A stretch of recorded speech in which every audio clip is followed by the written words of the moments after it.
Assalamualaikum warahmatullahi wabarakatuh. Perkenalkan, nama saya Almaza Zabila dari kelas 11 IPA 2 SMA Negeri 1 Campalagian. Halo guys, di video pembelajaran kali ini saya akan menjelaskan mengenai materi organ penyusun sistem ekskresi pada manusia. Berikut ulasan videonya. Sebelum membahas materi organ penyusun sistem ekskresi pada manusia, coba deh perhatikan contoh kasus berikut. Bagaimana jika banyak sampah menumpuk di dalam kamarmu? Apa yang akan kamu rasakan? Yap, pasti bau, sumpek, kotor, dan akan menjadi sumber penyakit. Lalu, apa yang harus kamu lakukan agar kamarmu tetap nyaman dan tidak menjadi sumber penyakit? Betul sekali, membuang sampahnya. Begitupun dengan tubuh manusia. Tubuh perlu membuang sampah agar tetap sehat. Pembuangan sampah dari dalam tubuh ditunjukkan pada berbagai proses, seperti pengeluaran keringat, urin, gas CO2 dan H2O, serta pengeluaran urea dan cairan empedu. Proses tersebut berfungsi untuk mengeluarkan zat-zat sisa dalam tubuh agar tidak meracuni organ lainnya dan menyebabkan kematian. Proses pembuangan zat-zat sisa dalam tubuh dikenal sebagai sistem ekskresi yang melibatkan organ-organ tubuh seperti ginjal, paru-paru, hati, dan kulit. Yang pertama, paru-paru. Dalam sistem ekskresi, paru-paru berfungsi untuk mengeluarkan karbon dioksida atau CO2 dan uap air atau H2O. Ketika kamu bernapas melalui hidung atau mulut, terjadi proses pertukaran antara gas oksigen dan karbon dioksida. Oksigen yang masuk melalui hidung pergi menuju trakea melewati tenggorokan. Di trakea, udara akan dibagi-bagi ke dalam saluran-saluran udara yang disebut saluran bronkus dan langsung memasuki paru-paru. Nah, di paru-paru ini, udara akan terbagi lagi ke dalam bronkiolus menuju ke alveolus atau kantung udara. Alveolus adalah tempat terjadinya pertukaran antara oksigen dan karbon dioksida. Dalam alveolus, oksigen akan diserap oleh pembuluh darah lalu disalurkan ke jantung. Kemudian, organ jantung akan memompa oksigen untuk sel-sel tubuh. Proses penggunaan oksigen oleh sel-sel tubuh itulah yang akan menghasilkan karbon dioksida. Lalu, karbon dioksida tersebut akan diserap oleh darah dan dibawa kembali ke paru-paru untuk dikeluarkan dari tubuh melalui hembusan napas bersama uap air. Yang kedua, hati. Sebagai organ yang berperan dalam sistem ekskresi, hati berfungsi untuk merombak sel-sel darah merah yang sudah tua atau rusak. Di dalam hati, hemoglobin pada sel darah merah yang sudah rusak akan diuraikan menjadi globin, zat besi, dan senyawa hemin. Nah, hemoglobin itu sendiri merupakan protein yang mengandung zat besi pada sel darah merah.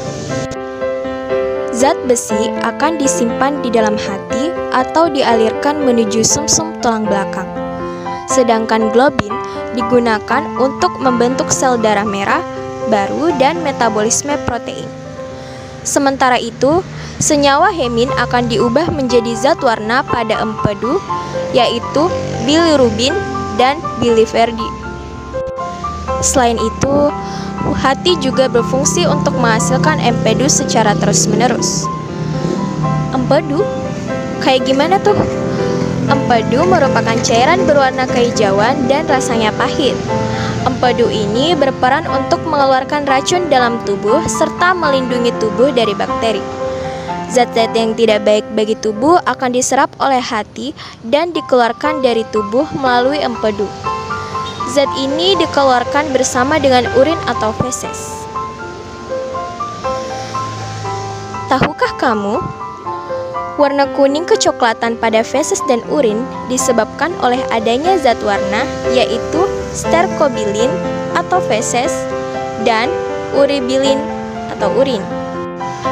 Fungsi hati lainnya dalam sistem ekskresi adalah untuk menguraikan gas amonia yang berbahaya dalam tubuh menjadi zat yang lebih aman, yaitu urea.